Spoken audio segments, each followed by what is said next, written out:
Hi friends. So ఈ video ఏంటంటే what we ate in Malaysia day 1 ఇది.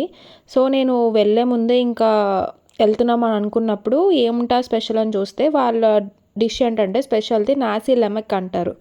So కొంచెం చికెన్ కర్రీలా ఇచ్చారు, 1 ఎగ్ ఇచ్చారు. రైస్ కూడా కొంచెం ఏదో డిఫరెంట్ ఫ్లేవర్ ఉంది, ఏదో ఆయిల్ ఫ్లేవర్లో ఉంది. ఇంకొకటి ఏంటంటే సాస్లా కనిపిస్తుంది కదా, దాన్ని శాంబల్ అంటారు. కొంచెం స్వీట్ టేస్ట్ ఉంది కర్రీ. నేను ఇది నార్మల్గా యూట్యూబ్లో చూసినప్పుడు నాకు ఏమనిపించిందంటే ఇది చాలా సూపర్ ఉంటుంది, స్పైసీ ఉంటుంది అనుకున్నాను. కర్రీ అంతా చాలా స్వీట్గా ఉంది.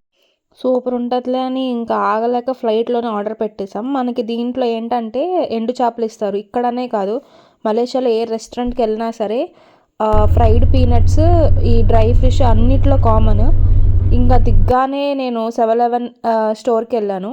ఈ గూగుల్లో వాటిలో చూడటమే కదా, చూడగానే బావబాన్ తీసుకున్నాను. అది కూడా సమ్ డిఫరెంట్ ఫ్లేవర్ ఉంటున్నాయి వాళ్ళకి అన్నీ. ఇది మా హోటల్ రూమ్, సూపర్ ఉంది. ఆ రోజు ఏం చేసామంటే ఒక స్పెగేటీ ఇంకా ష్రింప్ ఫ్రైడ్ రైస్ తీసుకున్నారు మా హస్బెండ్. దాంట్లో కూడా ఎండు చేపలే వేశారు, ఎక్కువ అవే ఉన్నాయి. అండ్ వడియాలు ఇచ్చారు, ఇంకోటి టొమాటో చట్నీ మనదిలానే ఉంది. ఇంట్లో రోటి పచ్చడి ఉంటుంది కదా, సేమ్ అలానే ఉన్నాయి. వడియాలు అండ్ ఎగ్ ఇచ్చారు, చాలా బాగుంది టేస్ట్ అయితే.